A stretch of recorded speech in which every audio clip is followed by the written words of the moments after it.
An enjoyable lunch period. Before we start on the next agenda item, I want to make sure we take the roll. And I do know that one of our committee members somehow found themselves in the public side of the list, and therefore I missed his hand. So I will ask him to make his comment he was going to make. I know that he wanted to make some comments. So with that, can we call the roll? Thank you. Boboyan? Here. Cermak? Moderator, can you unmute Dr. Cermak, please? I'm here. Thank you. Clifford?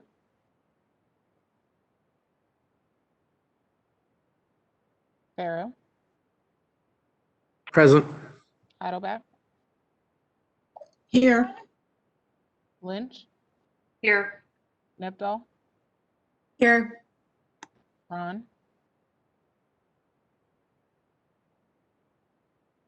You unmuted yourself, but I couldn't hear you. Committee member Ron. I'm here. Thank you. Stevenson?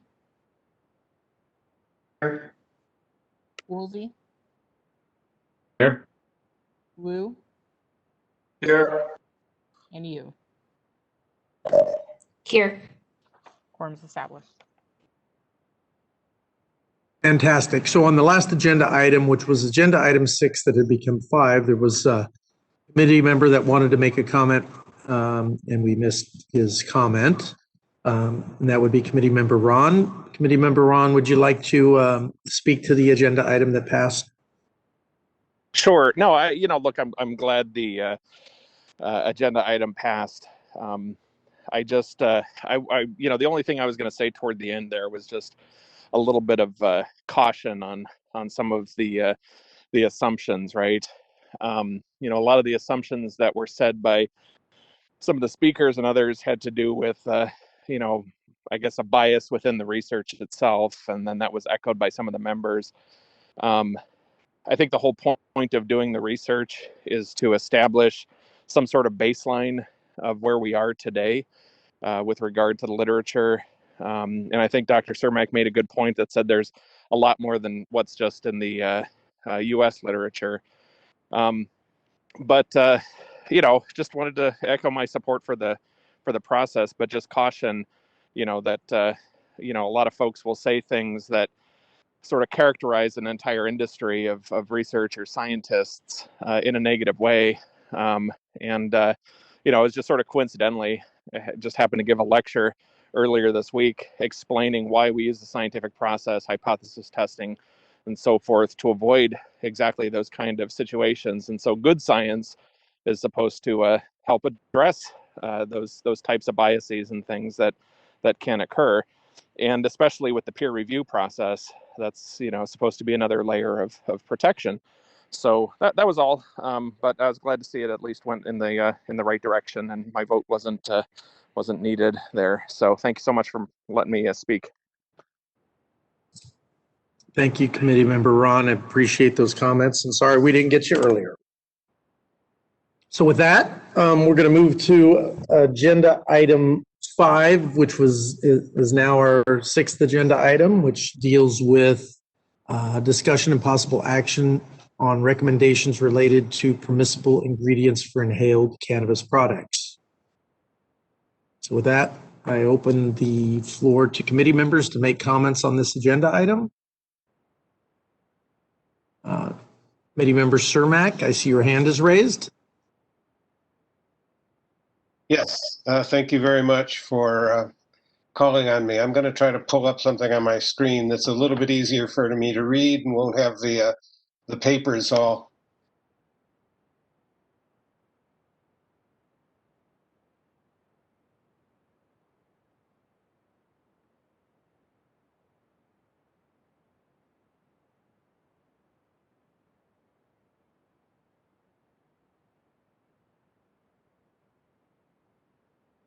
Doubled for both cannabis and tobacco. Committee member Cermak, I'm sorry, I think you muted yourself when you first began talking, so can you please? Okay, am I unmuted now? You are. Okay, so I don't have to hold the space bar down. The rise in vaping that's often driven by flavored products, it doubled for both cannabis and tobacco between 2017 and 2018. And I think that really presses this issue forward for us. I believe that there's going to be a benefit to California, to the BCC, and to our advisory committee to enter into an earnest discussion of this complex issue. I sent out in collaboration with the Public Health Institute, prepared a fairly brief but referenced report on the evidence that backs much of what my motion is going to be. But I'd like to go through just a little bit of that now. In 2016, a report from the Surgeon General stated that youth are more likely than adults to choose flavored cigarettes, and that led to Congress banning characterizing flavors for cigarettes in the Tobacco Control Act. That was 2016. And then in August of 2020, the California State Legislature passed SB 793, banning flavored tobacco products with enthusiastic support, I believe, from Governor Newsom, who stated, quote, "This is Big Tobacco's latest attempt to profit at the expense of our children," unquote. So it's really now time for us to acknowledge the relevance of the tobacco flavoring data to cannabis flavoring and to take some precautions for cannabis, regarding cannabis, to protect teens and youth. And when I say youth, I just want people to understand that I'm really referring to 20-year-olds. This is those below 20, but since 20-year-olds aren't teens, I have to put that in there. A few things. Flavoring clearly increases youth, teen and youth initiation and use. Studies indicate that youth and young adults who have ever used cigarettes begin their use with sweet flavors rather than tobacco flavors. And 81.5% of current youth e-cigarette users said they used e-cigarettes because they come in flavors that I like. So it's very clear that it's related to initiation and use. Youth perceive flavored tobacco products as less harmful than unflavored. I don't know why that is, but it's pretty clear that they do. Among 12 to 17-year-olds in 2013 and 2014, 81% of e-cigarette ever users, those who ever used an e-cigarette, reported that the first product they used was flavored. That was 81%. And about almost 80% of youth current tobacco product users report using a flavored tobacco product in the past 30 days. So it's part of initiation, it's part of ongoing use. Moreover, youth identify flavors as a major reason for their e-cigarette use. Almost 44% of Connecticut high school students who used tobacco cited the availability of appealing flavors as a top driver of their experimentation. Inhalation also, we should be clear, whether it's of tobacco or cannabis. Inhalation exposure has different effects from oral exposure for two main reasons. The respiratory tract is much more sensitive than the gastrointestinal tract. In the lungs, it's just a paper-thin barrier between our bloodstream and the air. Whereas in the gastrointestinal tract, there's a lining of mucus, and then all the hydrochloric acid that's where any oral intake is initially met. So the actual cellular lining of the stomach is quite protected. And so that's one reason. And the other reason is after oral ingestion, any substance goes through the liver first, where it can be detoxified, whereas any substance that's put into the lung goes directly into the bloodstream that then circulates back to the heart and then out to the body and doesn't go through the potential detoxification process that's there in the liver. So in summary, there's really substantial evidence that the addition of flavors, especially to products for inhalation or combustion, that addition is a proven route to increase youth experimentation, initiation, use, and progression onto regular use. It may also have concrete adverse effects on the respiratory system because of the chemical changes that occur in the flavorings that by and large haven't been studied but go directly into a person's lungs. So it is really time now, I think, for us to take seriously whether or not we're going to provide the same level of protection and caution regarding cannabis that we provide to tobacco, and acknowledgement that the tobacco, to ignore the tobacco data is really to participate in a willful ignorance.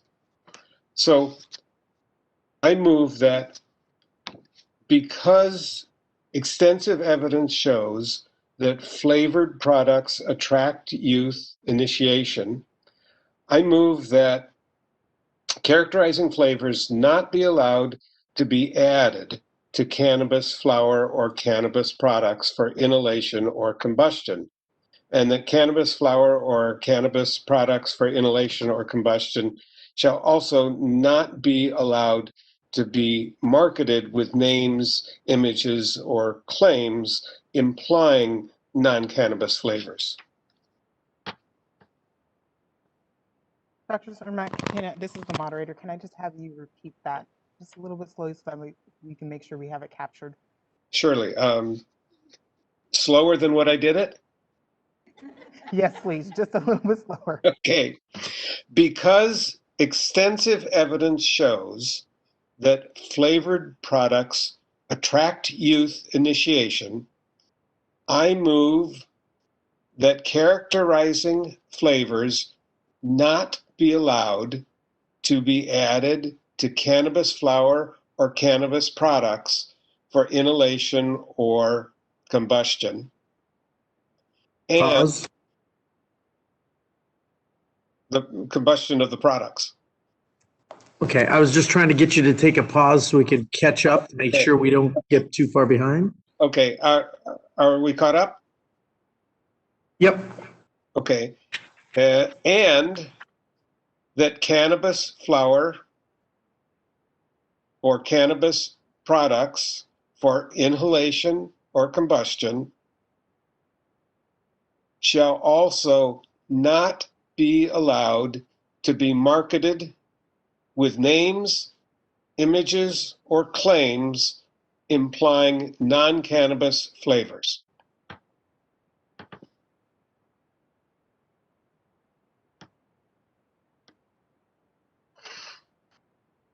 That's the motion, and I hope that the committee and the public will offer intelligent debate on this complex issue and recognize that this is solely about those under 21 that the motion is designed to protect. Thank you, Dr. Cermak. Is there any other committee members that wish to second that motion?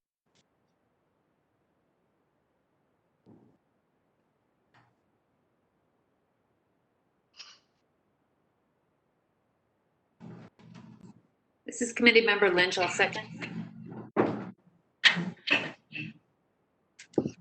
Thank you, Committee Member Lynch. Open this up to this. This is Counsel for the Bureau.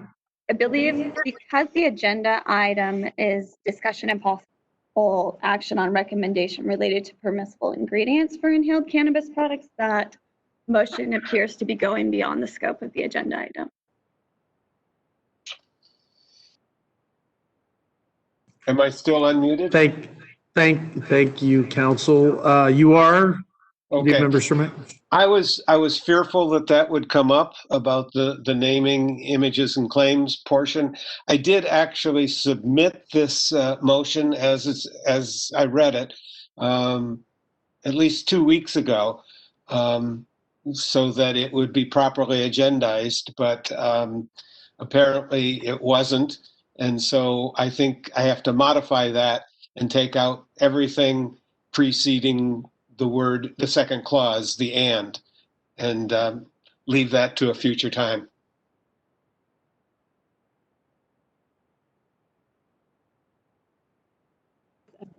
This is counsel again. Thank you, Dr. Cermak. I do believe that the agenda was set by the chair. That was, this was supposed to be a. I'm sorry. This is the moderator, and we are having trouble actually hearing you. Okay, Counsel. let me start over. This is Tamara Colson from the Bureau. Thank you, Dr. Cermak. I do believe, though, that when the chair set the agenda, this was to be a continuation and to focus on the same issue that had been heard by the committee before, 2 meetings before. I think it's the same issue that you had asked, Dr. Cermak, the minutes reference, and that we come back to that. So that's what this item is. It's the revisit of that ingredients discussion that you all had in the August meeting. And so this is not an expanded action that was put on the agenda. Rather, it was kept as was requested at the earlier meeting. Well, I believe the motion of the earlier meeting did include the naming, so I thought that's what was going to get continued.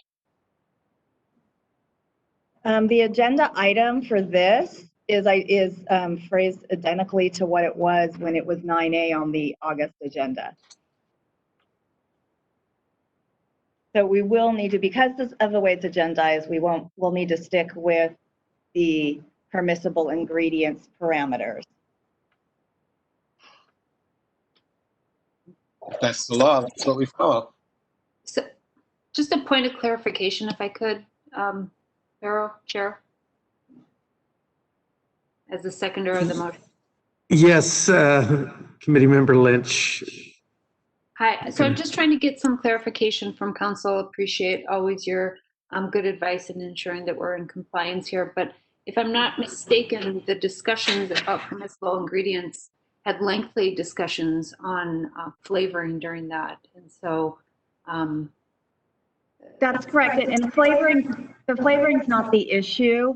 It's the part of the motion, the last phrase, that deals with the packaging and advertising. So, for example, if that portion of the motion were removed, Cermak's motion would be appropriate for this agenda item? Yes, that is correct.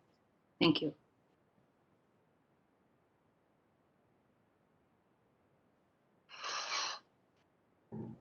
So Committee Member Cermak, are you wishing to modify your motion?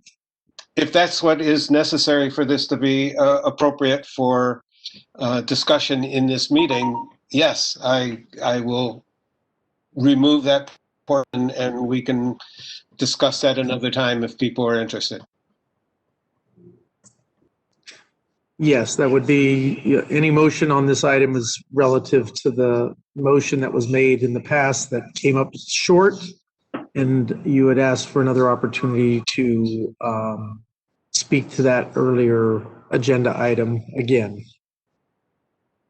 So if you can modify your motion to be consistent with the agenda items, and then we can ask if Committee Member Lynch would like to second that modification. We can move on to the other the committee discussions and public comment before a vote.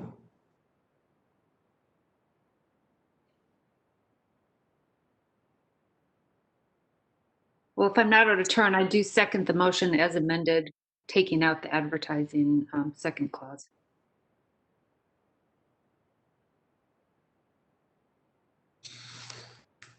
Court reporter or moderator, do you have the modification with the portions removed that were in conflict with the agenda item?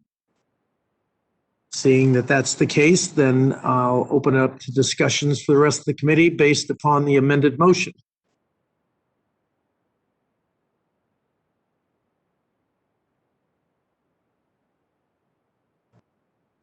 Committee Member Nevdal, I see that your hand is raised. You can go ahead and unmute yourself. Yeah, could we please get the motion read back? And then I would also like to make a comment, but I would just like to hear the motion in full if we could please first.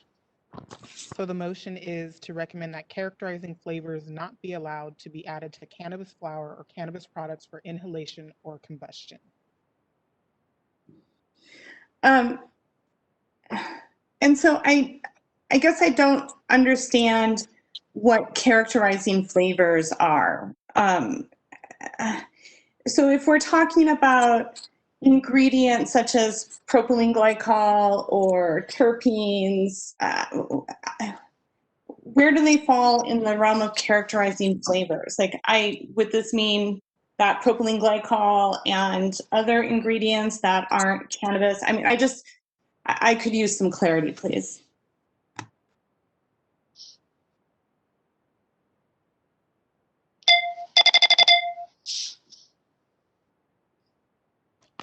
Committee Member Cermak, if you're wishing to make a comment, you're already unmuted. Oh, thank you very much. The characterizing flavors is language that comes directly out of the tobacco flavoring area, and so we're trying to follow the language and the legal meanings provided there. Obviously cannabis has terpenes in it, and so as I would envision this, although it would be up to the regulatory agencies as well. As I envision this, it would mean using or permitting the terpenes that are present in the cannabis product which is being used, but not adding terpenes from other sources, or not adding additional terpenes in addition to what's actually already there in the cannabis being used for the product. Thank you for that. Permitting the flower to have the terpenes and in it, which is in the strains, but not adding additional. Okay, I appreciate that clarification. Thank you, Member Cermak. I also thought it's possible that we could have the Department of Public Health possibly make a comment on how they see this and what they currently have and allow, and versus what the motion here would try to either modify or limit. Is there somebody from Public Health that could comment on any of this discussion?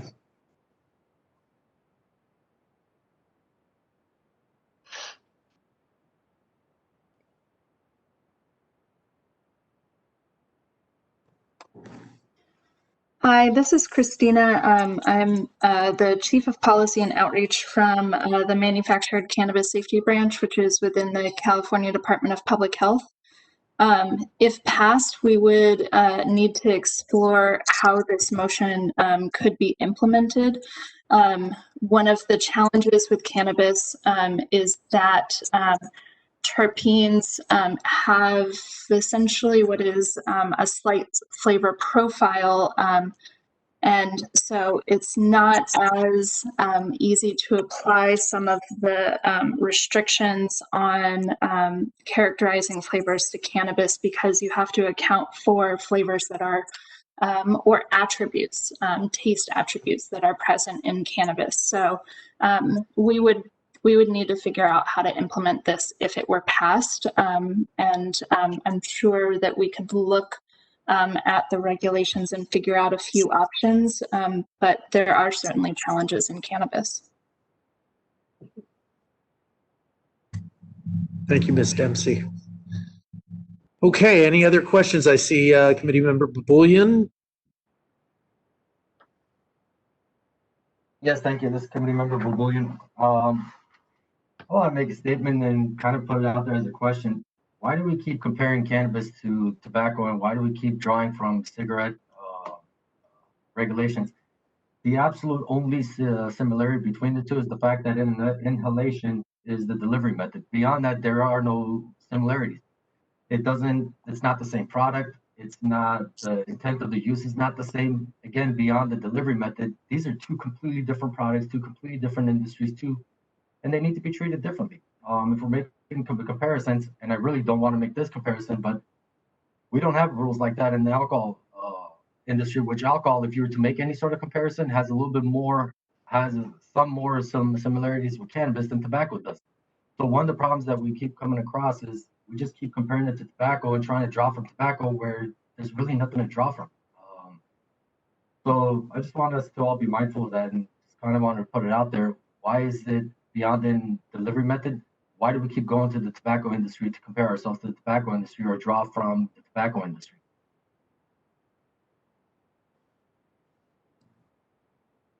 Thank you, Committee Member Bullion. Committee Member Yu. Sorry, Chair Farrakha, also wanted to add something to it. I accidentally let go of the space bar.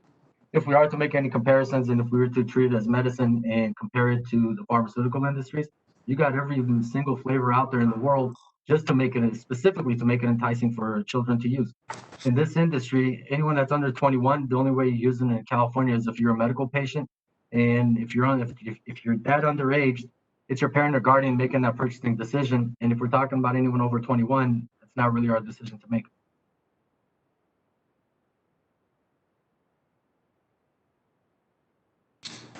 Okay. Committee Member Yu. Thank you, Mr. Chair.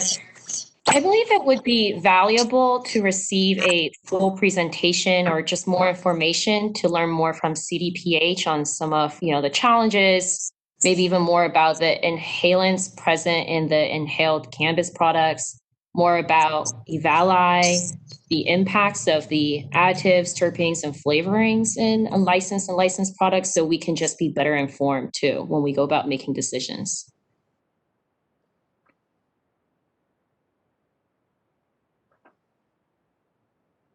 Thank you. I'll add that to the list of future agenda items that we can do it towards the end of the meeting. It sounds like a good idea. Committee Member Bullion, your hand is still raised. Are you completed your comments? Yeah, sorry, stretching. No worries. Committee Member Cermak, I think you were trying to respond while Committee Member Bullion was talking. Are you still interested in making a comment? The only comment is that inhalation is the major reason why there's a similarity going here. Thank you for the clarification. Committee Member Ron, I see your hand is raised. Thank you. Yeah, no, I can actually see both sides of the discussion here. I think we can all agree that public safety and public health are important, and making sure that additives or products are inherently safer to those that consume it. But I also don't want to put out recommendations on blanket regulation for additives or flavorings without really knowing more about what those potential risks are, if any. And if we don't have a lot of good information, and I agree with Mr. Baboulian earlier, is that making the comparisons back to tobacco, I think there's some analogies there, but it's not a perfect fit. So without an absence of any of that information, it's going to be hard to make a qualified decision on any of this right now.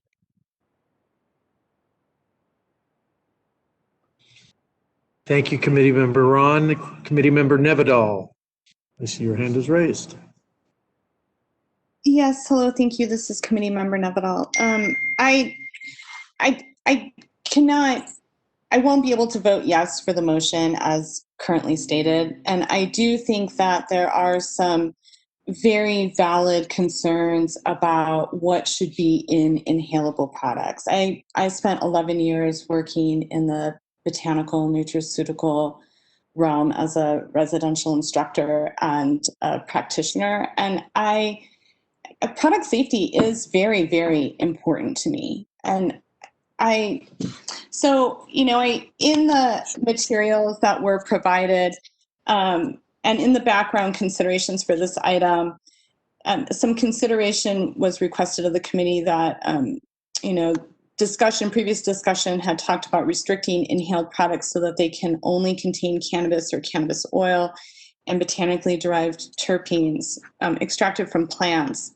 And further consideration that this restriction would ensure consumers of legal cannabis products continue to be protected from chemicals that may cause harm to health. And we are, as a committee, advising the regulators on how to ensure that the legal market is a very safe place. And I don't know how the regulators would possibly go about taking a recommendation and then making sure that, of this nature, and making sure that the legal market is a safe place, but then also managing that in the illicit market realm. So I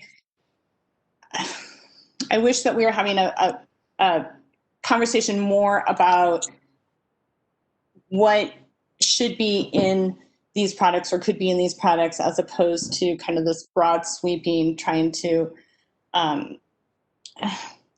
the concern is with the health and well-being, and taking this motion to the place of not enticing people that aren't part of the legal market. I just don't think we're hitting what the concerns are here for public health.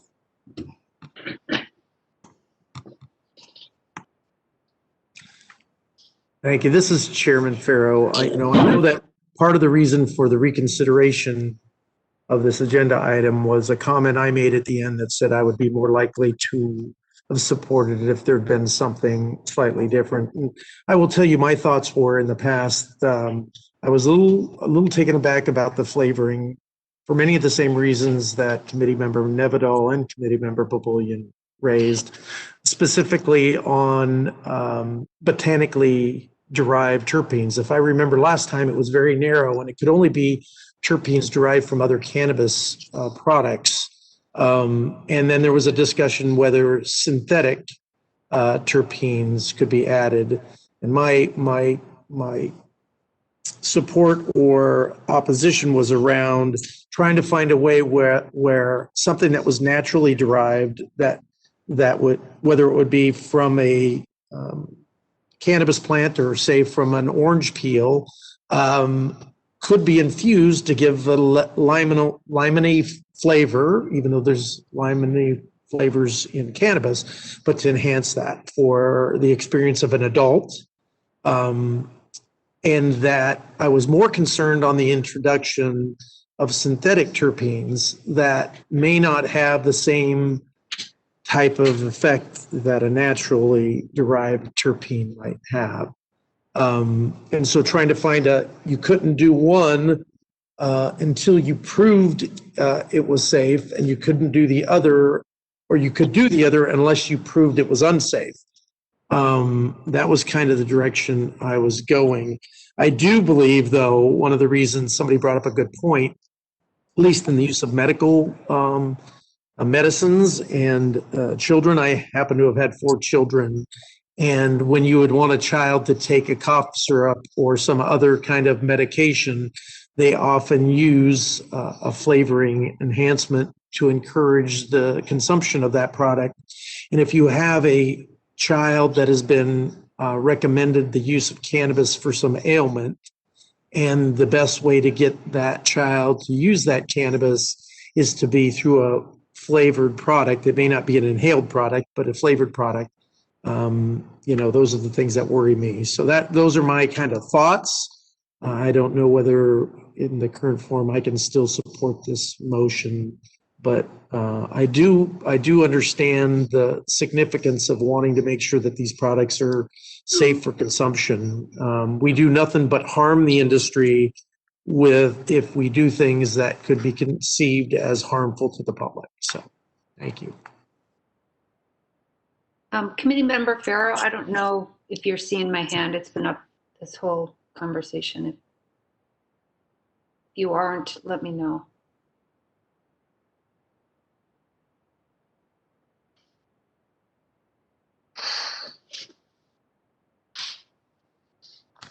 Go ahead, Committee Member Lynch. Thank you. So I just want to, respond to the many comments. I think one, while this is its own product, it's troublesome that it should be compared to alcohol, but not to tobacco, when obviously it's inhalant. And we do know certain facts, which is flavoring appeals to youth. And it's the reason why California took the bold step to limit tobacco flavoring. Dr. Cermak's point, 81.5% of those youth that were vaping were doing so. I think we run a slippery slope, thinking that the rare child who is, taking cannabis for real medical purposes can't find other ways, be it in, chocolate or other delivery mechanisms for their use. And I just worry again that while we do want to ensure that those adults and the illegal market is not going to be, put in an advantaged position, we are responsible for the public health. And at a minimum, to Wu's point, I really do think we need to learn some more. And so I think we should be supporting the concept of not or needing more information on the appeal of cannabis that is artificially, synthetically, or however flavored in a way that appeals to youth. And again, I think that is a very reasonable action, and one that the state has already taken on tobacco, regardless of the fact that people want to act as though that is not analogous. Thank you.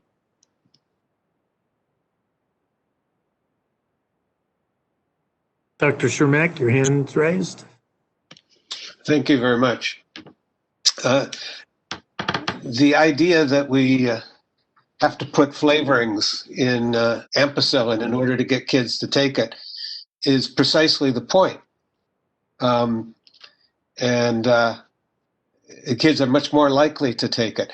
And that's my whole focus. I'm actually less worried, maybe I shouldn't be, but I'm less worried if a 30-year-old decides to vape with a flavor in it, and if the flavor does damage to their lungs. That's very unfortunate, but that's actually not the thrust of what I'm proposing here, or the motivation behind what I'm proposing. It's all about trying to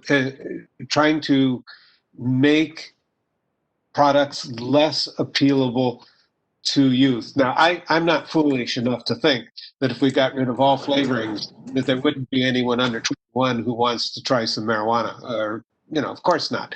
But we do know that it facilitates earlier initiation and earlier use. And I acknowledge that this is a sacrifice by adults. Certainly with tobacco, adults probably would like their cigarettes flavored with things other than menthol.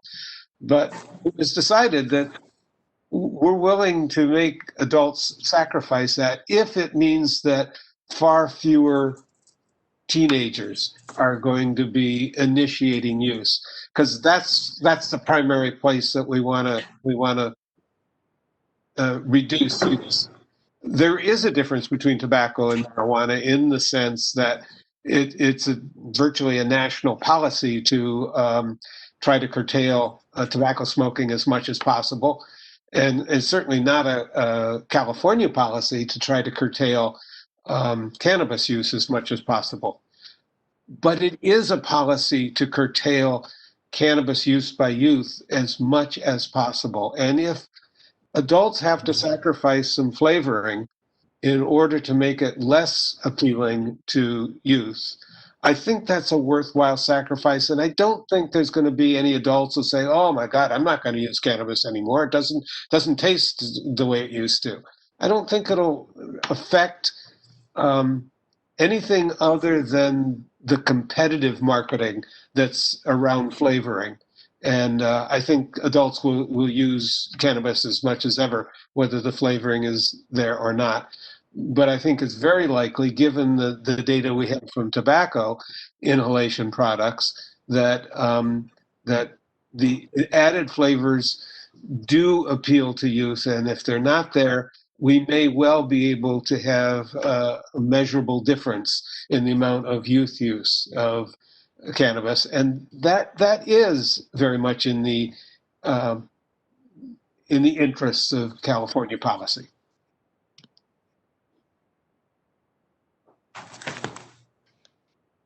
Very good. Committee Member Lynch, your hand is raised. Is that still from the last comment, or do you wish to make another comment? No, good, thanks. Okay. Committee Member Nevedal, your hand is raised. Yeah, hi, thank you, Committee Member Nevedal here. I just, tobacco doesn't have a really broad and diverse range of naturally occurring terpenes. And I think there's a lot that we don't know about terpenes just across the board in general. And I suspect that there's also health benefits and kind of whole plant medicine component benefits that a consumer and patient receive when the natural constituents of the plant are in the product that they're consuming and inhaling. And so I am hung up on the characterizing flavoring component of this motion, because I have concerns that it could be overly broadly perceived to not allow for the naturally occurring flavorings to be put back into these products, because they are sometimes lemony. And I feel under tobacco, it would likely fall under a characterizing flavoring component. And that's not what's happening when these materials, that maybe some of the time, but not necessarily all the time, when these terpenes are getting put back into these products, it's not solely because of, or even maybe mostly because of this idea of attracting youth. It's a balancing of this product and the material and how things separate out during the extraction process, and then almost like a reassembly in the manufacturing next step. So I again, going back to public health, I don't want there to be materials that are harmful in any of what we're putting forward to consumers, but the breadth of this motion concerns me. Thank you.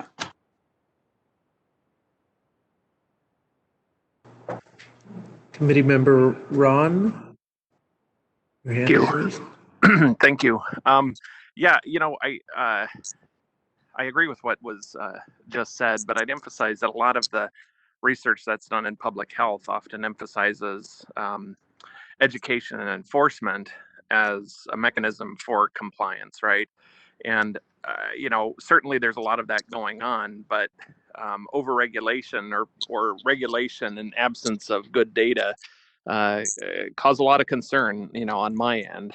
And not just, obviously there's a lack of any rigorous studies on a lot of the potential products that could be introduced or have been introduced, let alone, the research. What we're doing again is comparing it back to tobacco and saying this is a mode of entry. But I don't have the confidence, or at least the data haven't been presented to me that demonstrate that this is an avenue of introduction for our youth as well. I'm sure that it likely is, so I wouldn't necessarily disagree with that. But and ultimately, maybe this is a multi-pronged approach that includes education, enforcement, and regulation. But just blanket regulation and prohibition like this is usually a last resort in many cases. So, and I'm not sure we've had the robust discussion of other opportunities yet, or have the data or information in front of us to be able to make those kind of decisions right now.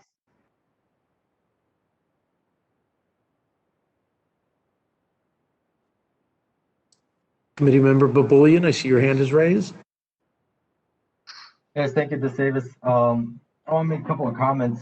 We need common sense regulations, not sacrificial ones. The safety of the additive is not the same as the additive being enticing youth. if we really want to worry about public health efforts to combat the black market, we'll do a lot more for public health than targeting any additive in the product. Whenever there's a comparison made with tobacco, we forget that with tobacco, it's a bona fide, legitimate concern, regardless of age. It causes cancer. It's got carcinogens and stuff like that, which is why there was all these efforts to try to get people to stop using tobacco products. When you look at the alcohol industry, they have zero problems with the flavoring. If we're talking about teenagers, the teenager that wants to drink alcohol, the flavor is not going to matter. Teenager that wants to try cannabis, the flavor is not going to matter. It's not the same as tobacco. And we also have to be mindful of the reasons why there's an effort to combat the tobacco industry with the restrictions on flavoring because of the carcinogens, because of the overall negative impacts on health, regardless of age. So again, I'll just say that we just need common sense regulations, not sacrificial ones.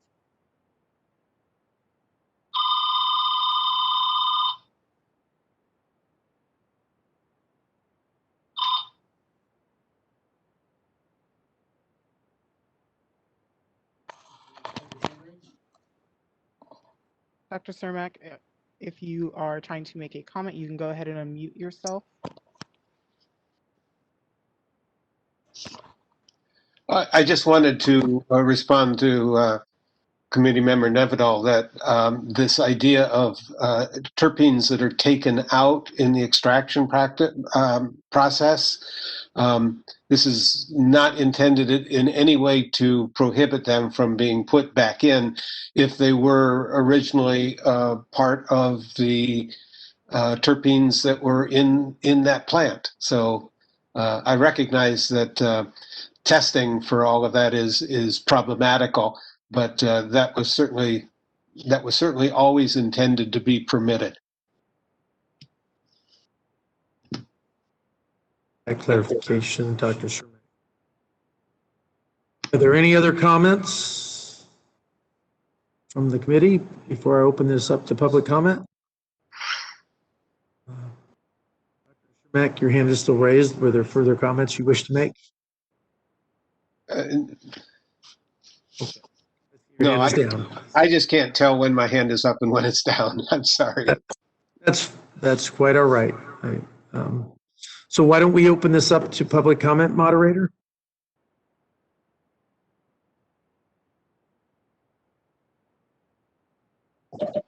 This is the moderator, and at the direction of the committee, I have opened the Q&A panel. If you would like to submit a public comment, please click on the Q&A icon located in the lower right portion of the screen and type "I would like to make a public comment." Prior to opening microphones, co-moderator.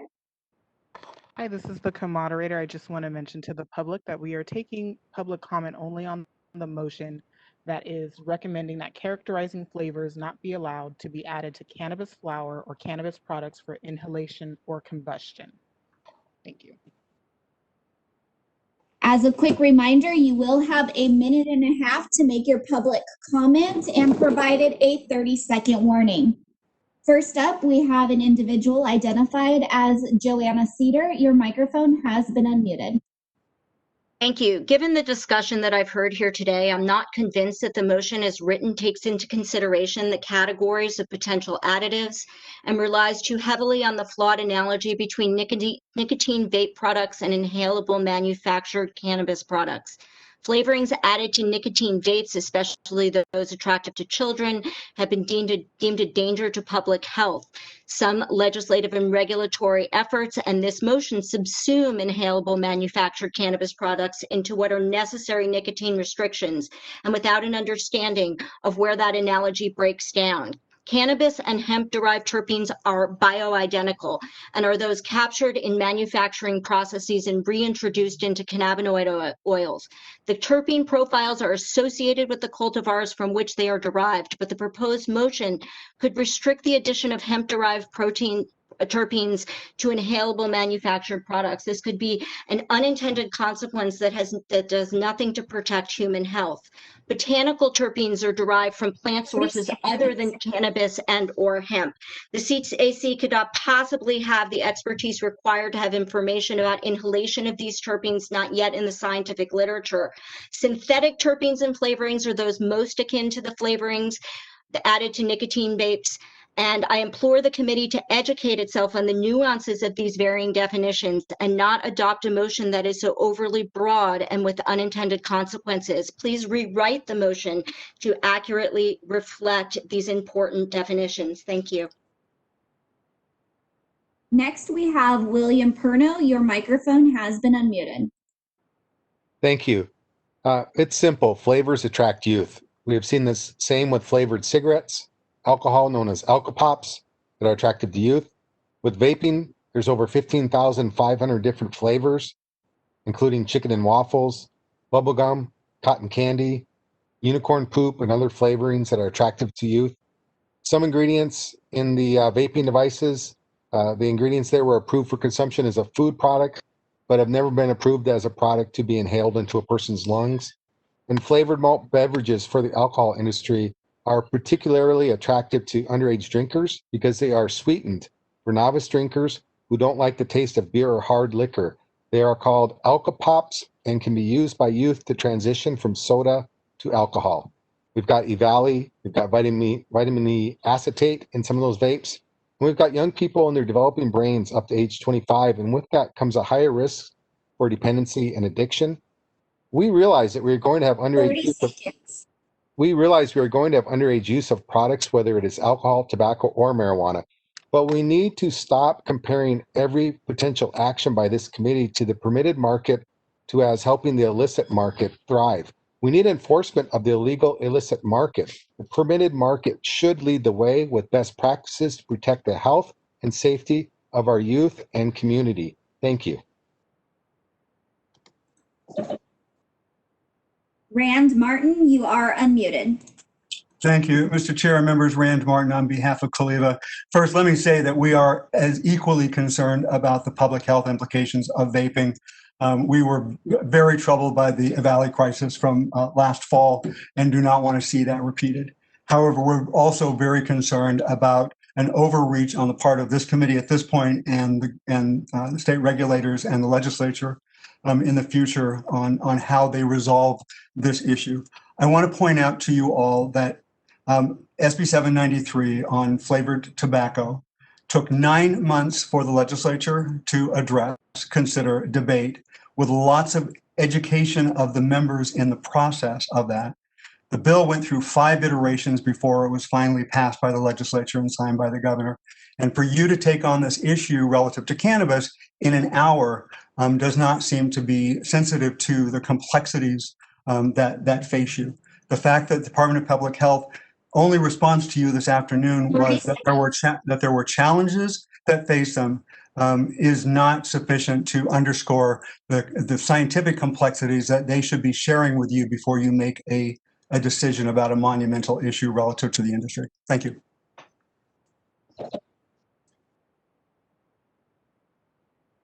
Eddie Franco, your microphone has been unmuted. Thank you, committee members. Eddie Franco on behalf of the California Cannabis Industry Association. We are opposed to the measure as proposed. I want to align my comments with some colleagues who called in previously. Really, it's just essential that any action that we're taking, banning or permitting additives in a product, be based on fact-based, objective, scientifically verified information, much of which we simply do not have particular to the cannabis industry or the cannabis products. Moreover, it's important that the definition of inhalable products captures all forms of cannabis and cannabis products, and cannabis derivatives be considered permissible ingredients. But I also just want to comment on the comparison that keeps being made through this discussion to products in the tobacco industry and in the alcohol industry, specifically the flavorings, and that the cannabis industry, particularly regulated cannabis in California, is one of the most rigorously and meticulously tested products sold in the country. many additives and flavorings that are being compared in this conversation simply are not in legal cannabis and would not be allowed in legal cannabis due to our rigorous testing policies. So it's important that when we're coming from this conversation, we're coming at it fact-based. Thanks so much. Sarah Armstrong, you are unmuted. Thank you. Sarah Armstrong, Director of Industry Affairs for Americans for Safe Access. During the VapeGate crisis, I went to a great many dispensaries in the Los Angeles area looking at vape pens to see what actually was in them. Under state law, those sold in dispensaries have to list all their ingredients. I never saw one case where artificial flavorings were being included in the contents. Additionally, in talking to dispensary operators all over the city, they told me again and again that they are not going to sell artificially flavored vape pens.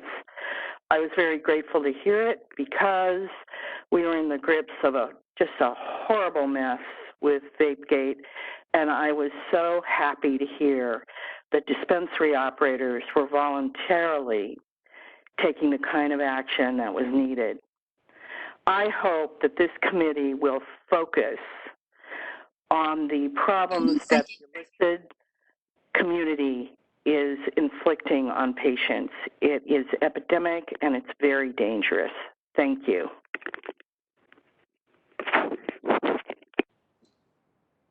Jason Sarouche, you are unmuted. Members of the committee, Jason Sarouche from the Public Health Institute. I'm commenting in support of this motion. So the Flavor and Extract Manufacturers Association compiles and analyzes research to get flavor additives, including terpenes, generally recognized as safe or GRAS status. They have published guidance saying that it is false and misleading for flavor additive manufacturers and marketers who represent or suggest that flavor ingredients, like terpenes, are safe for inhalation simply because they have GRAS status for use in food. Research into the safety profile of the ingredient when heated and inhaled is not required for it to obtain GRAS status. I'd also like to bring up findings from a 2017 publication from Portland State University titled Toxicant Formation in Dabbing, the Terpene Story. These researchers were analyzing cannabis extracts. The authors found that benzene, a known carcinogen, was observed as a byproduct following the pyrolysis or decomposition brought about by high temperatures of beta-pinene, which is a terpene commonly 30 seconds. Which is a terpene commonly found in cannabis. The authors concluded that the heavy focus on terpenes as additives in cannabis products is of great concern due to the oxidative liability of these compounds when heated. If a manufacturer wants to isolate terpenes from the original extract during a refinement process and add them back in, they're free to do so. But cannabis products intended for inhalation with non-cannabis additives, whether those additives are derived from plants or synthesized, should not be allowed to be sold to consumers before those additives are proven to be safe when heated and inhaled. Thank you. Erica Leary, your microphone has been unmuted. Hi, this is Erica Leary. I'd like to extend a huge thank you to Dr. Cermak for bringing up this issue and acknowledging that both increases in tobacco and cannabis vaping have been increasing dramatically by youth, and to state that youth includes those all the way up to age 20, as we know the brain develops into the mid-20s. We still have a huge loophole here in California that allows 18-year-olds and up to get a quick medical recommendation by going to a local dispensary and just going online and getting a recommendation right there while they wait. Flavored vaping products are clearly targeted to youth. I encourage the committee members right now to pull up your phones and look up Left Coast Extracts on Instagram. They're a manufacturer that was here in Southern California and just recently approved to expand into Oceanside. Their Instagram feed looks just like Juul did. The tactics are similar, and youth are being attracted to these products. Dr. Cermak's motion is to remove flavors so that inhaled products are less appealing to youth. Should be, if not passed, additional steps should be taken by this committee to address the targeting to youth, and to state that it's only the illicit market that's a risk is completely misinformed, because tobacco, alcohol, and the prescription drug industries are our biggest problems for youth. Thank you. Casey Strain, your microphone has been unmuted. Great, thank you. I support this motion, and I also want to commend Dr. Cermak for bringing forth this issue. It's so extremely important. Dr. Cermak's comments were spot on today, both verbally and in his written document he submitted as part of today's committee meeting, so thank you. And in the hyper-partisan world that we currently live in, it truly is amazing that we got bipartisan support in passing SB 793 to ban flavored tobacco. It is clear that our state legislators on both sides of the aisle believe and understand the truth that flavors hook kids. Recently, the American Journal of Health Behavior found that 97% of minors that vape use flavors. The use in our youth group confirmed that flavored tobacco and marijuana products are enticing. Everyone can agree, I believe, that flavors hook kids. So thank you for discussing this important issue. Thank you.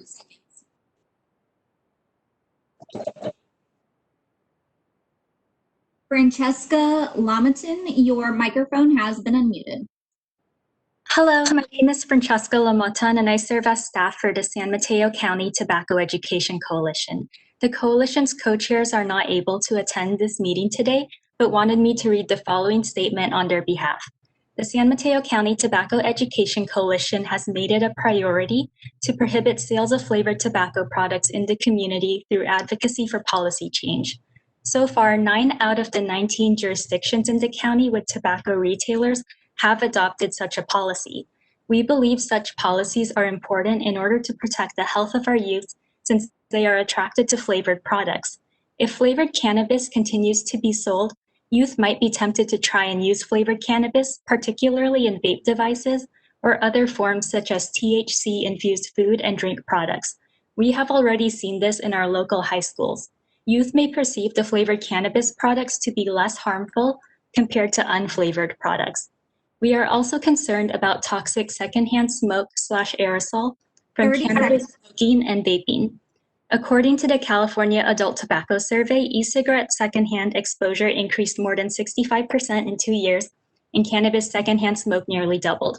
The coalition's working toward a smoke-free community, and continuing flavored cannabis sales could potentially contribute to more or continuing secondhand exposure. Please consider the health of the youth and the community. Your health is more important than any economic gains that might come about due to continuing sales of flavored cannabis. Sincerely, Teresa Valles Kelly and Trisha Barr. Before I move on to our next request for public comment, I do want to remind the public that in order to make a public comment, we do ask that you only submit your request to make a public comment. All other submissions, questions, or requests will not be addressed until we do see that you would like to make a public comment. Thank you. Next, we do have Lynn Silver. Your microphone has been unmuted. Thank you. This is Dr. Lynn Silver from the Public Health Institute. Speaking for myself and my pediatrician colleagues who are deeply concerned about the evolution of the cannabis market, I strongly support this motion. It addresses one of the missing pillars of adding the guardrails to protect public health and youth. It addresses 3 key issues: youth initiation, addiction, and inhalation safety for patients and recreational users. At present, we are suffering from split brain policy. We just banned flavored tobacco products because of their massive role in youth initiation and addiction, but we are allowing that same strategy to be used by the industry for cannabis. Sometimes even started by the same company developing common strategies like PAX Juul. Youth vaping doubled between 2017 and 2018 in lockstep for both tobacco and THC, thanks to the same massively successful flavoring and marketing strategies, which were also in lockstep. We can no longer close our eyes to this. You all know education alone 30 did not work seconds. for Juul. Speaking to Mr. Farrow's concern, Dr. Chermak's motion is speaking only to inhaled and combusted products. The flavored syrup could still be used medicinally. The recommendation that the addition of extraneous botanical terpenes, including added, not endogenous cannabinoid terpenes for inhalation is safe, is well known to be incorrect. This is clear in the in-depth FDA analysis in its advance notice of proposed rulemaking and reflects safety for both adults and youth, as Mr. Sarouche discussed.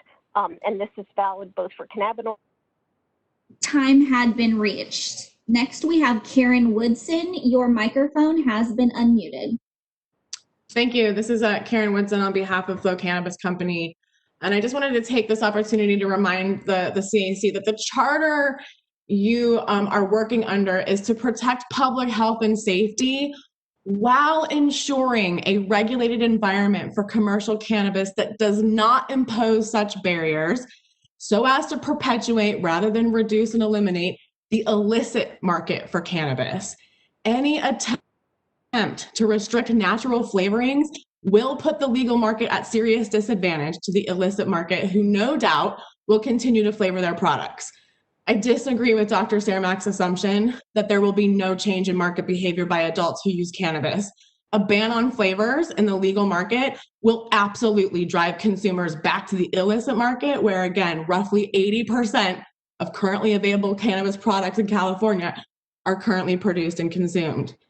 The e-valley vaping crisis that befell the nation in 2019 was at first mysterious, but in time, vitamin E acetate was found to be harmful to lung tissue and then banned. If scientific evidence concludes that additives are harmful to health and most users, then they should be banned and tested for it. That's the strength of the regulated market. So Cannabis Co. cannot support the motion because the advisory council members need to recognize that bans and barriers and business limitations only apply to the regulated market, and that the state as a whole must be continued or committed to continually growing the percentage and share of the regulated market. Without that implicit agreement, we are only setting the regulated market up.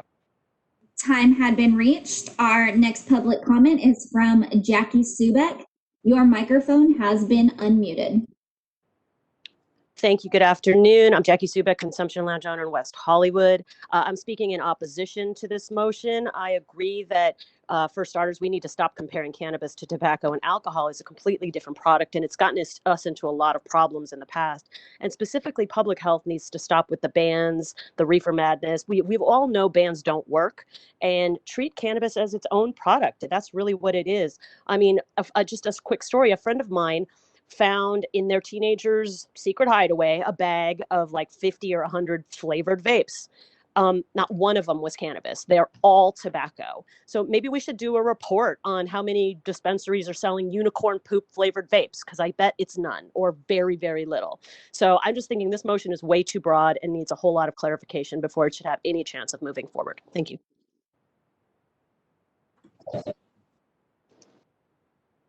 Stella Chow, your microphone has been unmuted.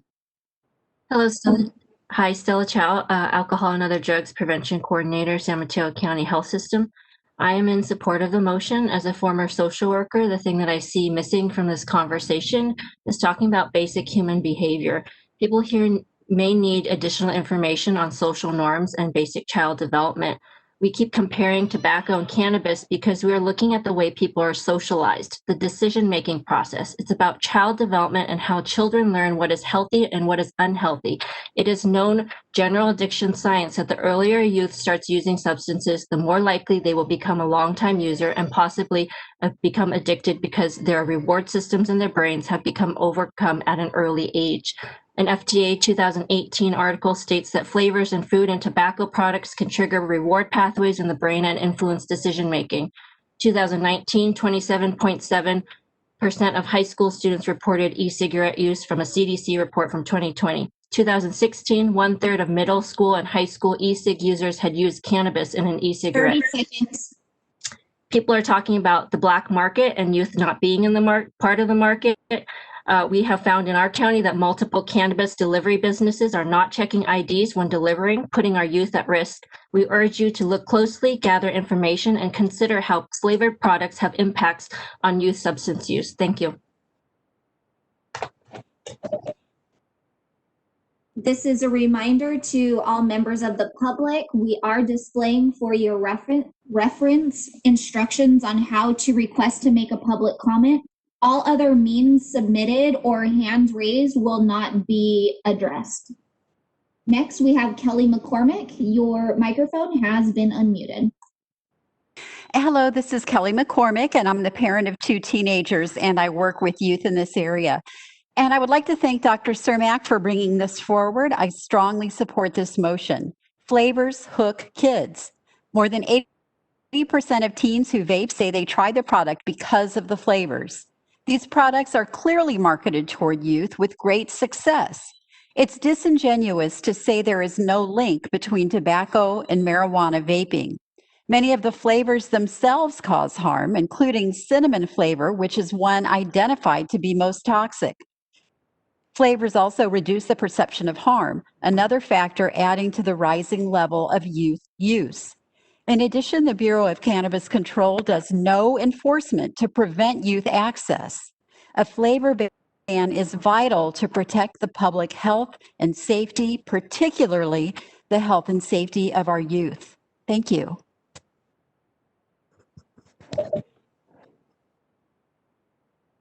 Max Micolanos, your microphone has been unmuted. Thank you. Max Michalonis with a few comments. Cannabis is not tobacco. Cannabis is not alcohol. Cannabis does not have the decades of demonstrated harms that both of those products have, and the consumption of cannabis is not inherently bad. Youth are not acquiring these products from the legal market. They can't buy them legally. They can't enter a licensed retailer, and they can't afford them with the high taxes. With a reference to recent state legislation banning flavored tobacco, we do not have a large unlicensed tobacco market. Within cannabis, more than 2/3 of sales remain in that unlicensed market. This is a very broad motion and a very unreasonable one. If this is about making products less appealable to youth, when those products are legal to sell to youth, then this just harms legal purchases by adults. I'm sorry if I'm starting to sound like a broken record here, but where are they buying these buying these cannabis products?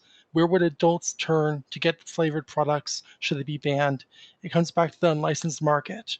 They'll use the flavored products as much as 30 ever. seconds.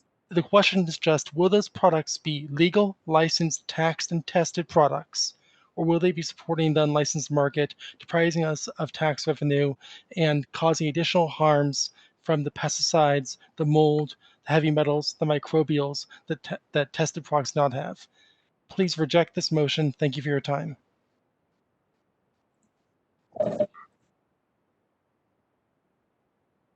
Elisa Padon, your microphone has been unmuted.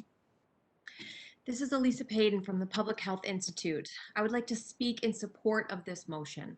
What we're hearing from youth in focus groups and surveys is that since the regulated market began, they now have products in every type and flavor available to them. They may not be walking into dispensaries and buying them, but this wasn't the case before. In many ways, the illicit market is trying to compete with the licit market through such product diversification. To fail to address this is to close our eyes to our responsibility to protect youth. And perhaps if we have a safer market for youth, the other half of our cities and counties would consider legalizing, and that would in fact help fight the illicit market. Thank you.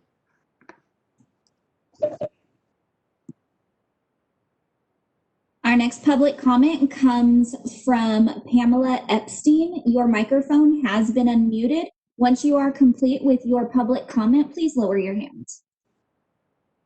Yes, hello, my name is Pamela Epstein. I'm the General Counsel and Chief Licensing and Regulatory Officer for Eden Enterprises, a vertically integrated cannabis and hemp operator in operation since 2003. We echo several other commenters and strongly oppose this misinformed, overly expansive motion. Simply put, there needs to be more education. CDPH has said to you that it would be difficult to work within the framework of this motion and that they need more time to investigate and research. It is necessary to listen to the agency who would need to regulate this overly broad and expansive motion.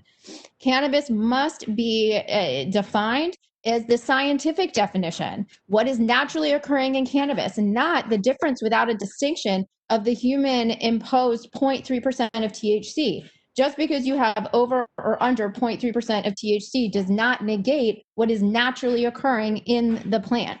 Flavorings are also different than thickeners. Vitamin E acetate, we know from the vaping crisis, has an issue. We should be going after those things that are very fundamentally and with academic support, knowledge against the public health and safety crisis. All cannabis operators want there to be public health and safety. I don't think that there's any question on that. Terpenes have also been shown to have public health benefits, which we are completely ignoring or dismissing without further investigation. Thank you.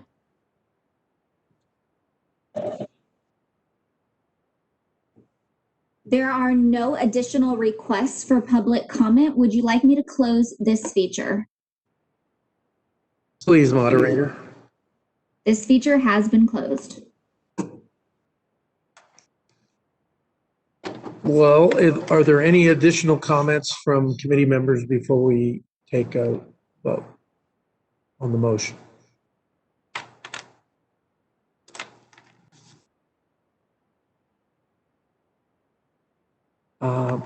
Committee member Lynch, your hand is raised. Yes, thank you. As always, greatly appreciate the public comments. I think it's important to remind the public, however, that we are a recommending body. So comparing the actions here to that of the legislator, is not analogous. And I think we do hear about the illicit market, but what we also hear on this committee is that any attempt, and I mean like any that we've talked about trying to put a recommendation that would put any regulation, is just charged as allowing the illicit market to flourish.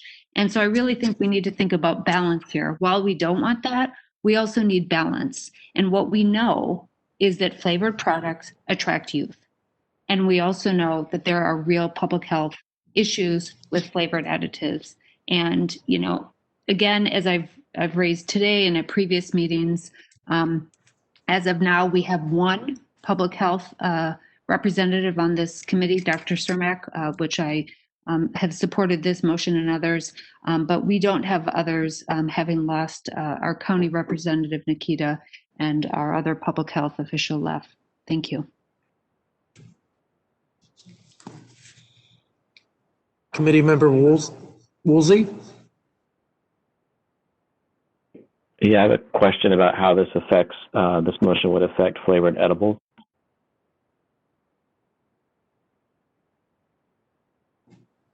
Council, could you please respond to Committee member Woolsey's response?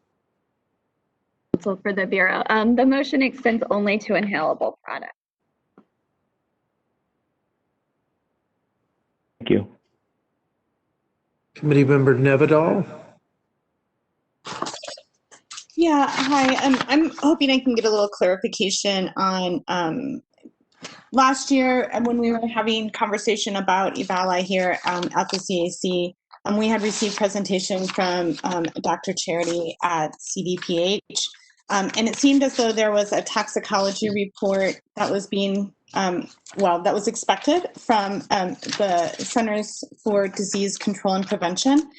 And I'm wondering if that toxicology report ever came to fruition, and if there's a way or if there's materials enough to provide data, because I'm concerned that flavorings aren't the sole issue here. And so did we receive a toxicology report? Did the state receive a toxicology report highlighting the toxic ingredients associated with the EVALI?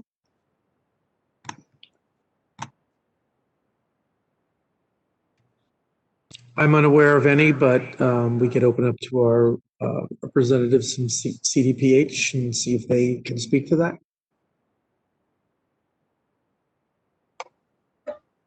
We would have to check with our colleagues within the sciences branch at CDPH. Thank you for your comment on that.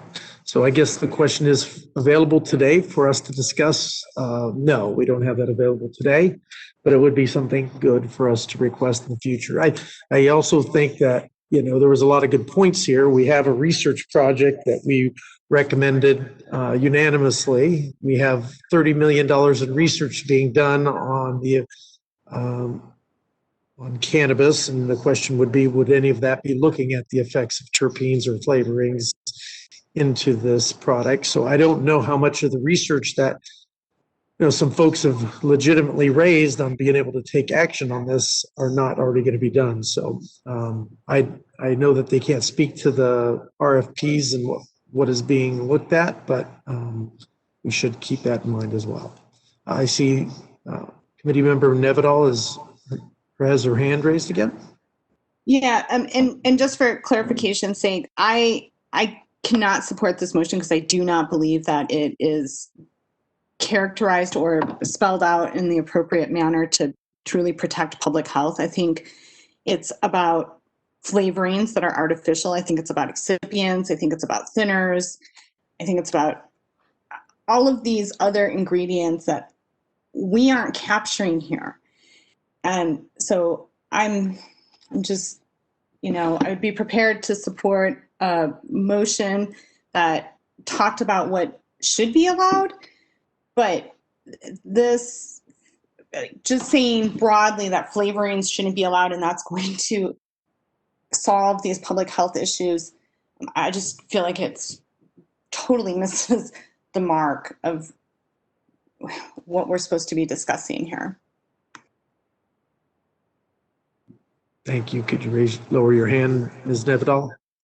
Dr. Cermak, I know you have issues with the hand. Would you like to speak to any of this? No, thank you. Other than saying that I really appreciate the effort and the legitimate points that both sides brought up in the discussion. Thank you. Thank you, Dr. Cermak. So, seeing no additional comments, I'd like to call the roll on the recommendation. Would you want to read the recommendation back? Thank you. So the motion is that characterizing flavors not be allowed to be added to cannabis flower or cannabis products for inhalation or combustion. And with that, I will go to the vote. Boboian. Strong no. Cermak. Moderator, can we have Cermak unmuted, please? Dr. Cermak, your vote. Clifford. I vote aye. Farrow. Abstain. Heidelbeck. No. Lynch. Aye. Nevedal. No. Ron. No. Stevenson. No. Woolsey. No. Wu. No. You. No. Motion fails. Well, thank you for the robust discussion and all the good comments, and hopefully the regulators and the researchers that'll be doing work will be able to look at some of the areas of concern, so that way we can get something at a future meeting to discuss. Moving on to agenda item number 7, and it's the discussion and possible action regarding the annual report. We've had now 5 meetings this year. It's been done in the last couple months. We had 2 individuals. Oh, excuse me, I thought council was speaking to me. We had 2 individuals committed to producing the report. Are there any discussions about what we'd like to see in the report? So at our meeting in December, we can be prepared to present the draft report to the committee and be able to hopefully pass it with only the need possibly of non-substantive changes. So that said, I open it up to our committee for any comment or advice for our writing team.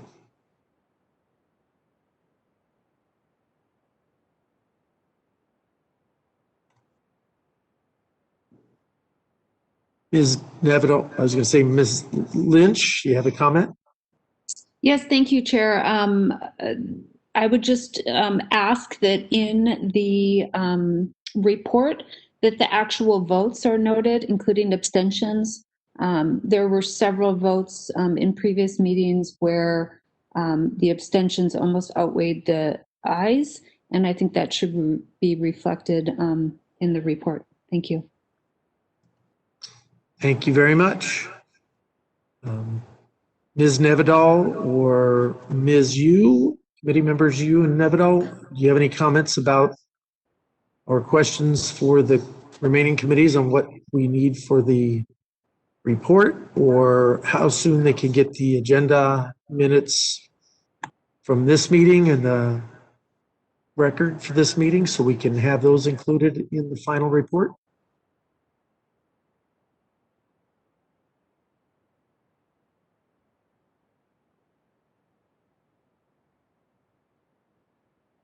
Committee member Yu. Thanks, Mr. Chair. I don't think we were given a timeline for the report, but we as the drafters recognize the need to balance both having sufficient time to finish the report with the committee review and approval process. So if it's amenable to everyone, we would like to request turning in a draft report by December 1st to the Bureau for legal review, and then we request a committee review and possible approval to be agendized at the next best available date. So anticipating probably somewhere around the week of December 14th with this timeline.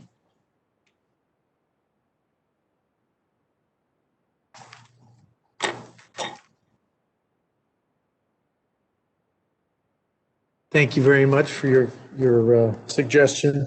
I do think we were looking at doing a committee meeting in the first week of December because of the likelihood of having conflicts between committee members and the holidays that begin primarily around the 10th of December, and that creating an issue with quorum. But definitely looking at having a draft by December 1st should be sufficient. Do we have any suggestions from staff in order to be able to provide the necessary documentation, or the time it would take to turn around the draft in order for us to consider that from the committee?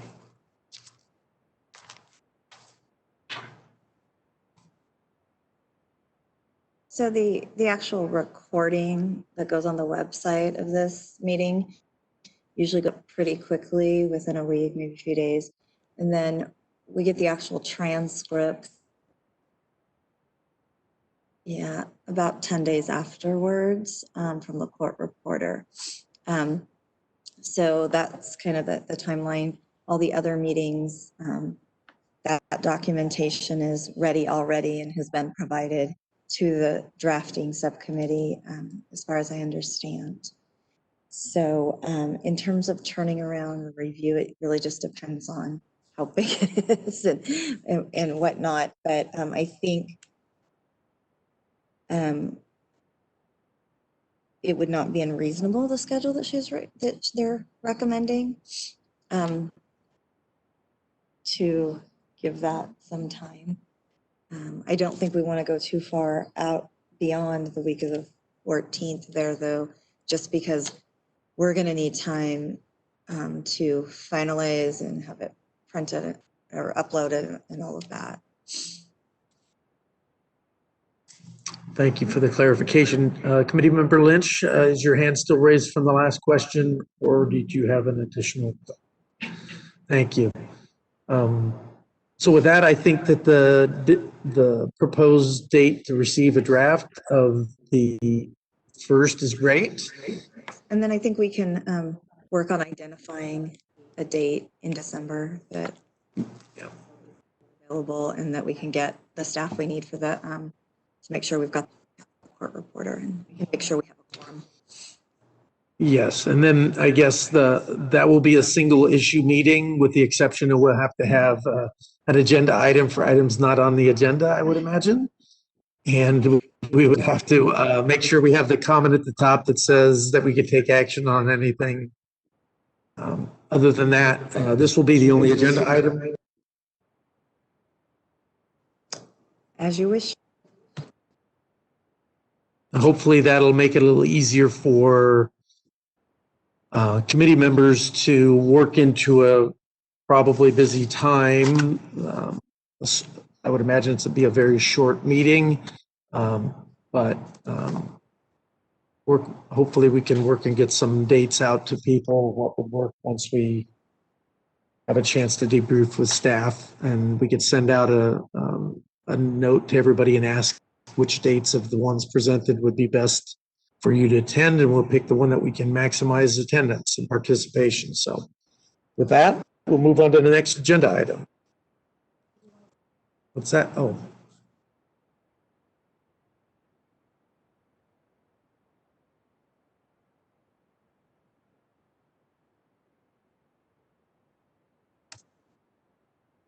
I'm talking without my hand on the mic.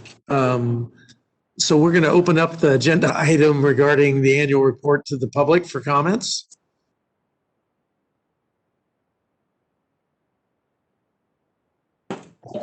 This is the moderator, and at the direction of the committee, I have opened the Q&A panel. If you would like to request to make a public comment, please follow the instructions displayed on your screen. First, we have an individual identified as Eddie Franco. You are unmuted.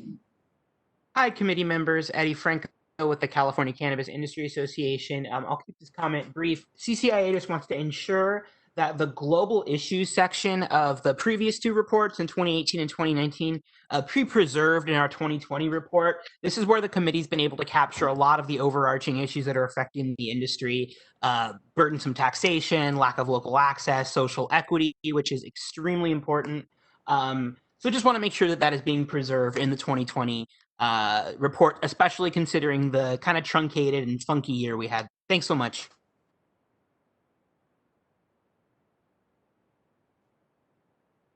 Next, we have William Perno. Your microphone has been unmuted. Thank you. In the 2019 report, you had a recommendation regarding California Business and Professions Code 26152, section D like David, a licensee shall not do any of the following: advertise or market on a billboard or similar advertising device located on an interstate highway or on a state highway which crosses the California border. I want to note that section of law was created through Proposition 64 back in November of 2016. And we know that the BCC rulemaking process has limited this law to only applying within 15 miles of the California border, even though the intent of, it looks like the law as written in Prop 64 was the entire length of those highways. And I'm just curious if no action or recommendation was taken on this from the 2019 report. And I know I've heard comments from committee members about billboard advertisements for marijuana in the meetings I've attended in September. If this is something that is going to be part of your 2020 report, and I understand that you are only a body that gives recommendations, but I would ask that you include this in your report, that that issue still exists with advertisements. Thank you.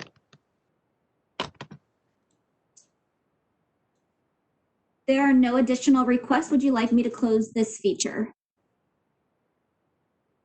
Yes, please. Feature has been closed. Since there was no action items to be taken on that meeting, there's no reason to take a vote. We'll move on to the next agenda item, which is possible discussion and action on items for future agenda.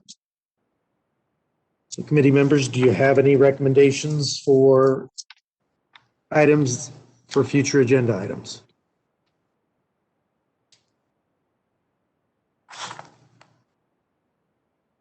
Committee member Nevedal, committee member Heidelbach.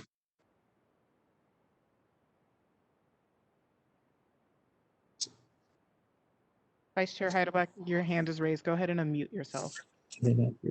Hi there, thank you. I just wanted to make sure we would eventually, are we going to follow up with the United Core Alliance? Is Brandon going to give us some more information on the social equity piece we were going to cover today? Yes, if during that period I didn't make it clear that we'll just reschedule at a future meeting. We wouldn't schedule it at this December meeting since it's only to make sure we capture and finish our annual report. And any additional work we would have done would have required them to modify or add to that report. And so I don't want to complicate it. So putting it on, if they're available, on the first meeting of next year. I also understand that there may be a change in leadership. And if there is, then rather than put a specific person representing them, we can be more general and make sure that the organization has a chance to make a presentation. That might have resolved the issue today, but because of the way it was, we couldn't go forward. Great, thank you.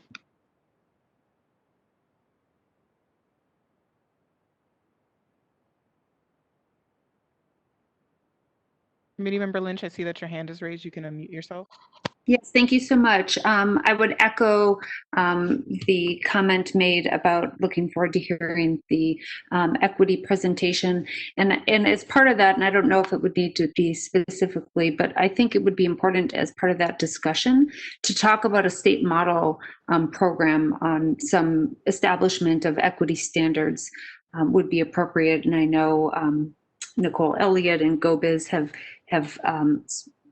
been in those conversations. And so if it would be appropriate for them to be able to present and speak on their perspectives of how we could have equity programs that really promote the kind of equity that I think was the goal in Prop 64, and also would allow California to be a real leader in this space. Thanks so much.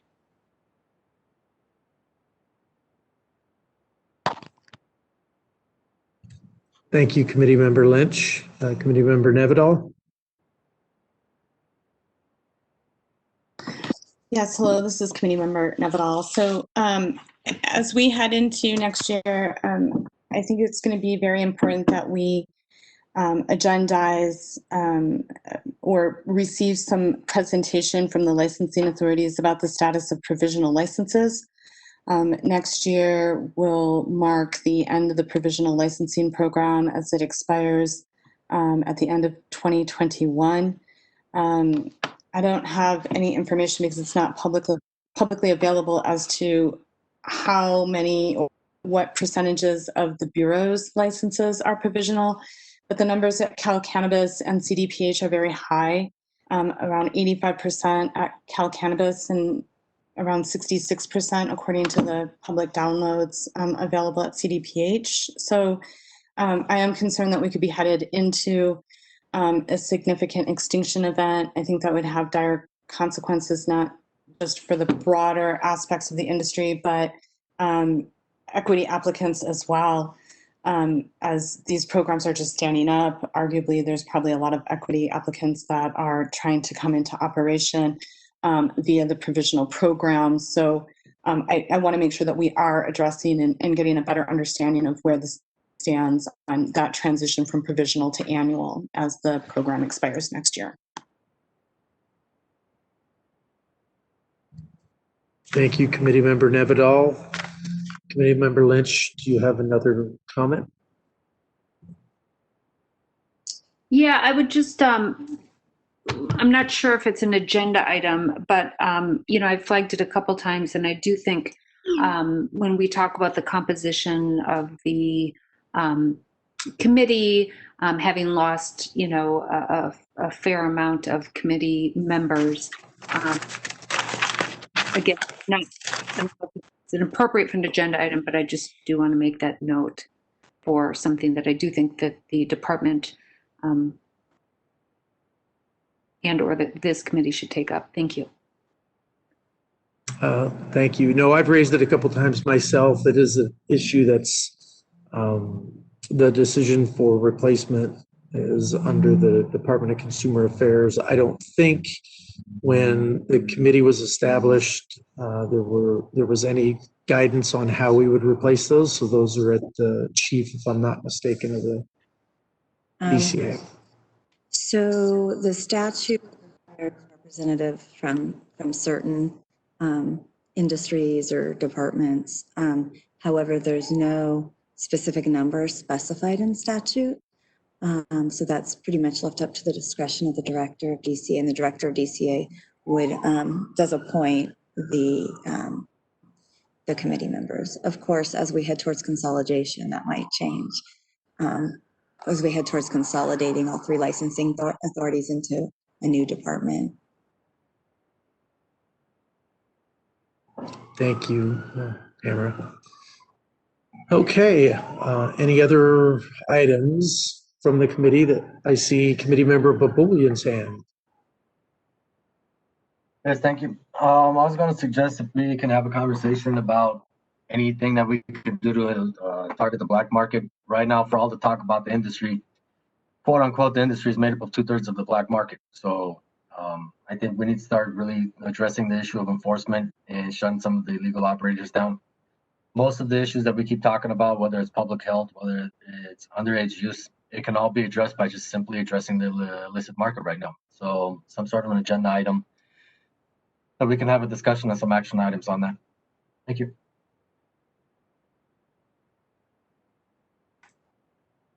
Thank you very much, committee member Baboulian.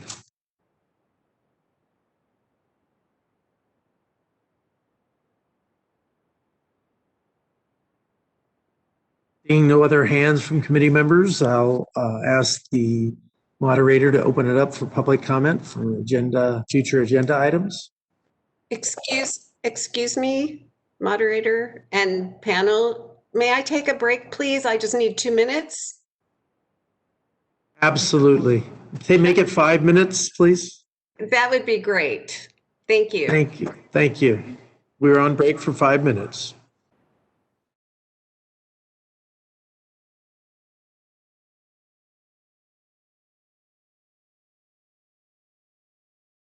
So with that, we'll open up for public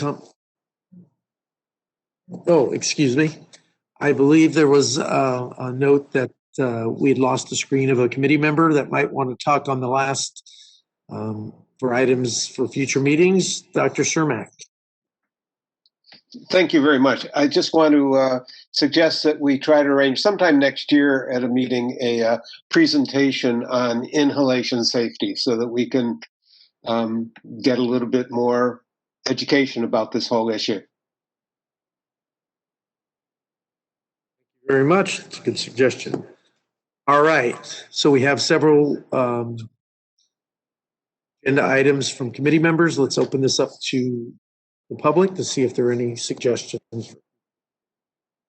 This is the moderator, and at the direction of the committee, I have opened the Q&A panel. If you would like to make a public comment, please submit. I would like to make a public comment and send to all panelists. First up, we have William Perno. Your microphone has been unmuted. Thank you.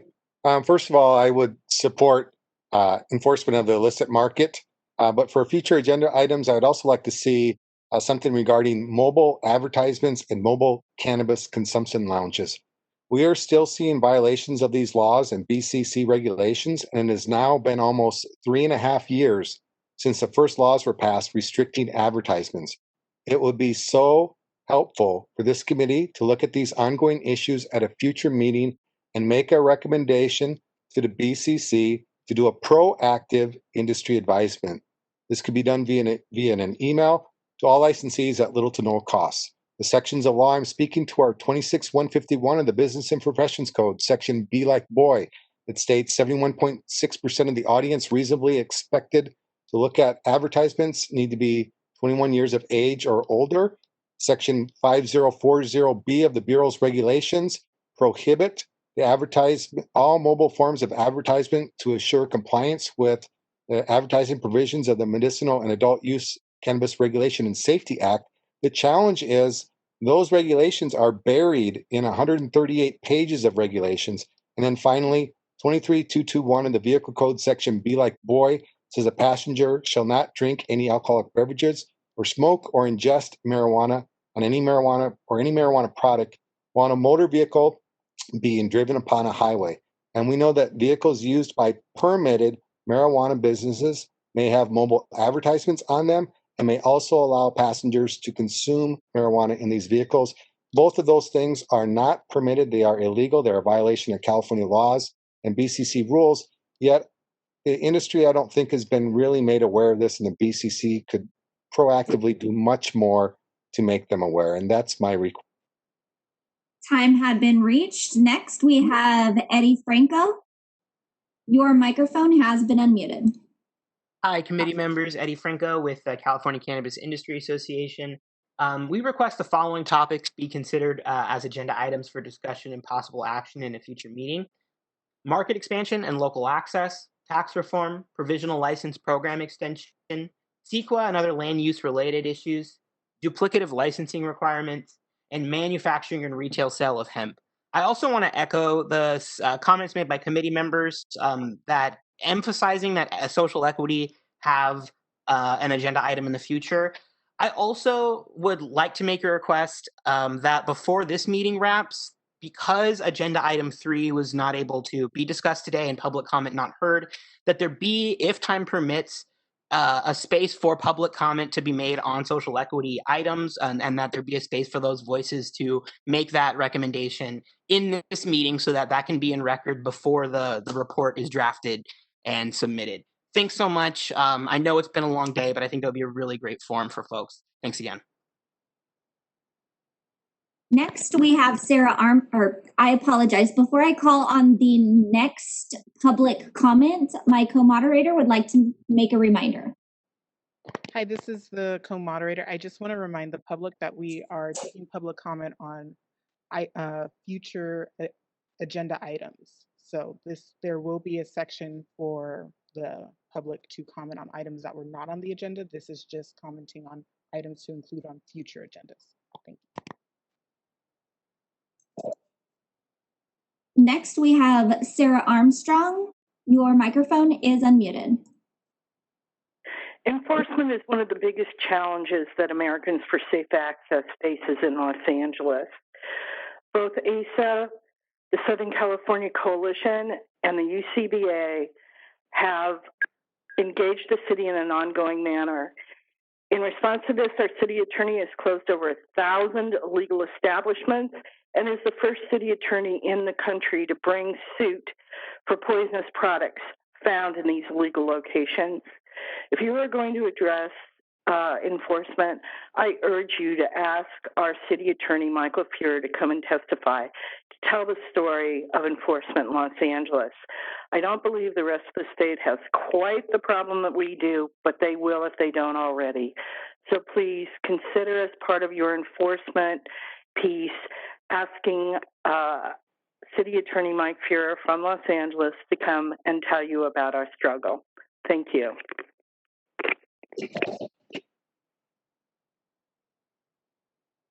Next, we have an individual identified as Lisa. Your microphone has been unmuted. Hi, I would like to have see it on the upcoming agenda, a solution for a problem we're having here in Sonoma County, which is to consider cannabis an agricultural commodity instead of an agricultural product. The issues we're running into is going to be more of a problem when we are transitioning from our provisional license into our annual licenses. And that's because here in Sonoma County, we have a lot of farms that are on narrow roads. And our county is working with the Board of Forestry right now on the safe road standards. Unfortunately, it's looking like a lot of the roads are going to need to be widened to 20 feet, which is just not in the budget for most farmers or the county. The other problem is coming up is that our environmental review will be due here in a very short amount of time, and that is going to be an issue for people that are on the narrow roads. So I think the solution for both of those problems would be to consider cannabis growers as agricultural commodity. Of course, manufacturers would still be producing agricultural products. Thank you.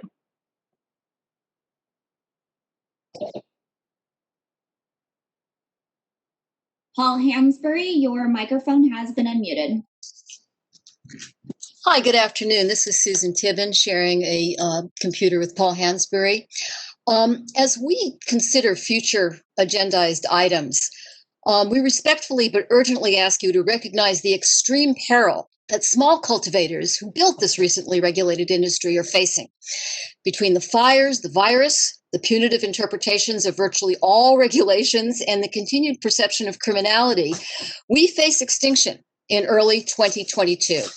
Examples of areas where your expertise, recommendations, and agendized for future meeting items are needed are moving the state to work with the counties. Trinity and Mendocino deemed cultivators under 10,000 square feet to have insignificant impact.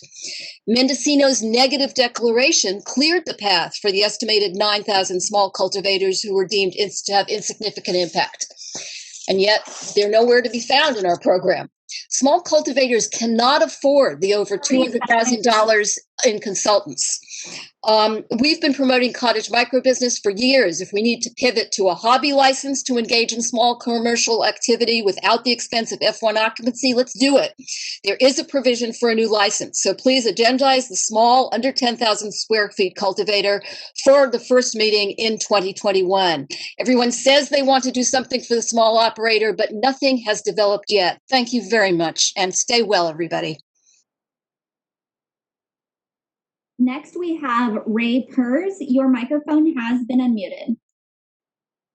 Yes, I think we need to put on the agenda where equity owners can give a presentation on the challenges that they are facing in their businesses. I'll have a public comment later, but please put that on the agenda. I think I have 3 owners, equity owners, who would definitely make a presentation on what they're going through, and it's horrible. Thanks.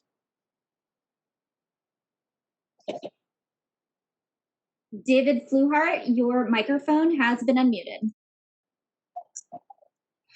Oh, good afternoon. This is Dave Fluhart. A couple of years ago, there was talk of having like a public trust for marijuana, you know, kind of protect and promote that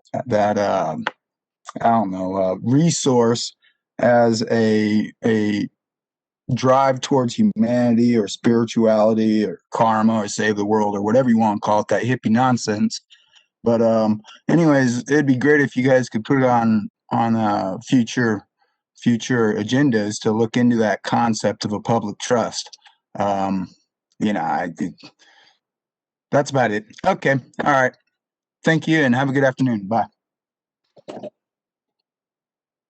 Next, we have Max Michelanis. Your microphone has been unmuted. Hi, good afternoon. Max Michelanis.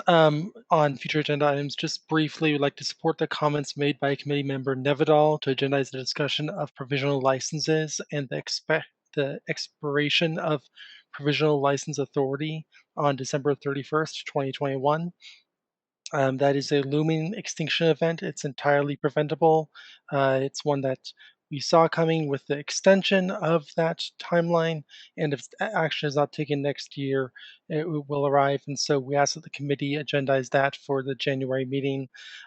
Additionally, want to emphasize the component that the local government CEQA exemption has to that. The local government CEQA exemption expires on July 1 of 2021.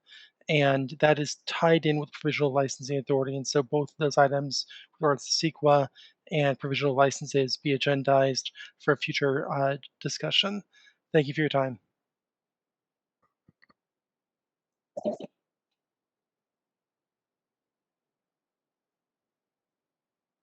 Next, we have Paul Hansberry.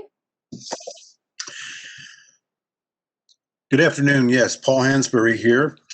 Would like to echo what Susan Tibbin has to say about the small farmer. Every one of these meetings, and we've been to almost every one of them, there's been some discussion or someone has brought up about the small farmer and how everyone wants to do something for the small farmer. It seems to be just a lot of lip service, but nothing seems to happen about it.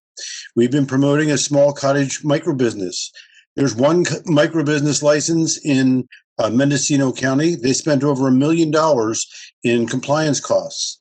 We'd like and the idea of it becoming a hobby instead of a commercial enterprise, so that they could sell them at, say, like craft fairs or what have you, or to small stores. A cottage microbusiness license would be something that I think that we might want to look into. We could give a presentation if you so desire. But doing something for the small farmer before you start emphasizing enforcement and allowing people to get into the market, the legal marketplace, and not leaving the black market as their only option would be greatly appreciated. So for the mom and pop and the small farmer, please agendize some room for them. Thank you. A new license.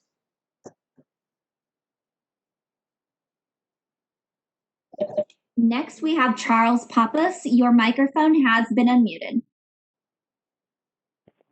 Yes, I'm Charles Pappas. I'm a former Berkeley Cannabis Commissioner and Chairman, and I had a dispensary in San Francisco for 7 years, licensed, and I'm a 50-year cannabis user. From my perspective, the uninclusion of small growers and the existing industry before legalization should be an important issue to discuss. If you want to have LADAs talk, you should have these people who can't afford licenses and have experience. There were no regulations in California till legalization, except for collectives and cooperatives producing medicine for their members. And there was also 50 years, 40 years of small cultivators, battling the state, battling the feds. And that's why you have 30% inclusion and 70% non-inclusion of 30 seconds of the existing industry. That's what I think you should really address.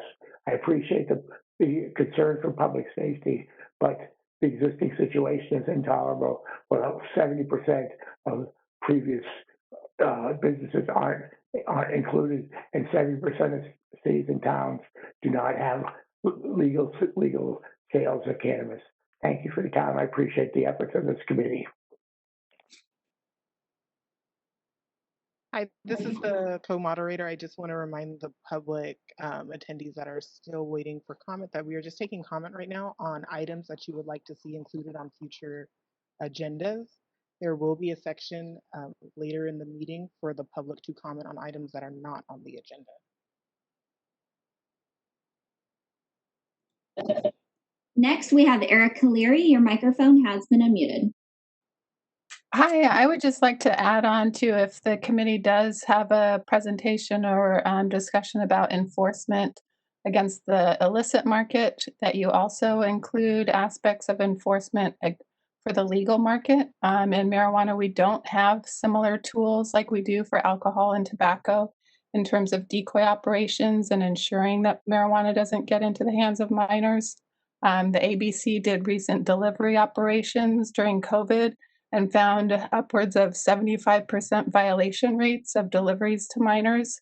The BCC's ruled that delivery operators of marijuana can deliver anywhere in the state, but they don't have a similar protocol for making sure those deliveries don't go to underage people. Thank you.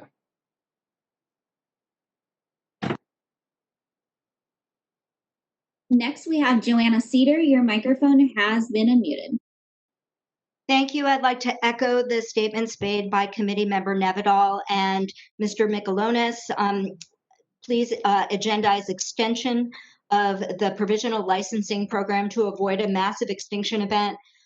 Please address CEQA and local land use applicability and the process of how it is applied, and address the relationship between hemp and cannabis industries to support important public health goals by reducing access to untested product not fit for human consumption, and look into eliminating duplicative licensing requirements. Thank you.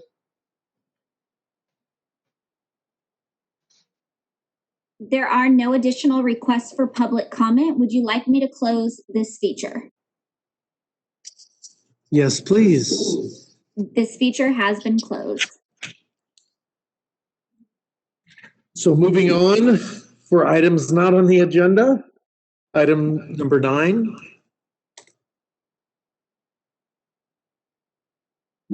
Public comment. We stay open for public comment for items not on the agenda.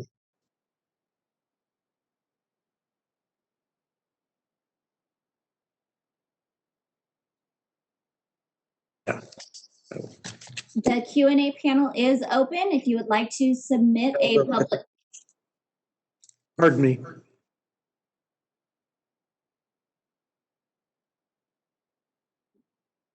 This is the moderator. I'm sorry if I interrupted. Yeah, I just wanted to clarify to the individual in the last item where they asked about whether it was going forward. Yes, it's going forward on the next agenda item. So the Core Alliance, United Core Alliance will be doing a presentation. I would, unless they're unavailable, on the first meeting of 2020-21. So that topic will be continued on. May I proceed with public comment for agenda item number 9? Yes, please. Sorry, moderator. No, that's quite all right. Public comment is currently open for items currently not on the agenda, agenda item number 9. If you would like to make a public comment, please submit "I would like to make a public comment" and send to all panelists. All comments will be taken in the order they received. Any other comments submitted or statements and questions will not be addressed. First up, we do have Eddie Franco. Your microphone has been unmuted. Thank you, committee members. Eddie Franco with CCIA. As the CAC considers internal structural reforms before reconvening next year, we recommend that they clarify the member selection process and the internal operational procedures just to promote greater transparency. Alongside that, we request that the stakeholder engagement process that we've actually been following informally this year, the process of allowing us, the stakeholders, to have a public forum for debate and comment around the recommendations prior to them actually going forward, and then also allowing for a place for public comment when the regulation is actually posted. We ask that this stakeholder engagement process be codified, as seen in similar bodies like the DFW. It's been working really well and has promoted great transparency. I'm also going to quickly try to address our equity comments that we had prepared for this section. Though again, I think it would be, if possible, be great to have a separate section for these equity comments so they can be submitted for the report. Recommendation 1, we ask for the expedited implementation of SB 595. This is the fee waivers and deferrals on the state level. It still hasn't happened, and we'd like to see that program move forward. Recommendation 2, we'd ask to preserve and expand the BCC's equity local liaison support unit through consolidation. And finally, prioritize that when the new CAC member is appointed, that they have some special expertise in social equity, like committee member Sweeney did. Thanks so much, and would love to expand on those a bit more if time permits. Next up, we have Ray Pers. Your microphone has been unmuted. Ray Pers, Cannabis consultant. I want to thank the committee for the opportunity to expose the no-interest loans the city of Oakland, Sacramento are forcing on equity businesses to accept. The loans put equity owners in debt before having a single customer. Loans are setting up equity businesses for failure. The committee should encourage the cities to end these loans and convert the loans to capital investment grants. With capital investments grants, the state will be making a direct investment in equity business without putting them in debt before having their first customer. Oakland received $6.5 million. The city has allocated $3.5 million in loans to 67 equity businesses as of October 8th. The equity owners have to start repaying the loans without customers. I have a client that will repay $30,000 this year. The company could hire 2 employees with the funds. There are 10 equity owners who have defaulted on their loans. Sacramento received 30 seconds. Sacramento received $3.8 million. The city plans to do $3 million in loans. Since these are loans, the city expects to do loans even if they have closed. In summary, I hope the committee can convince to convert the loans to capital investment grants that will not have to be repaid. Future funding should be capital investment. I'm getting in good trouble to have the cities convert loans. Time had been reached. Moderator, this is the chair. I just before we move on to go to the point, yes, we did not have agenda item 3 today, but you are free in this section to be able to make comments related to equity that you think should have been heard. That way, when we do the next one, it can inform the group making the presentation. So thank you.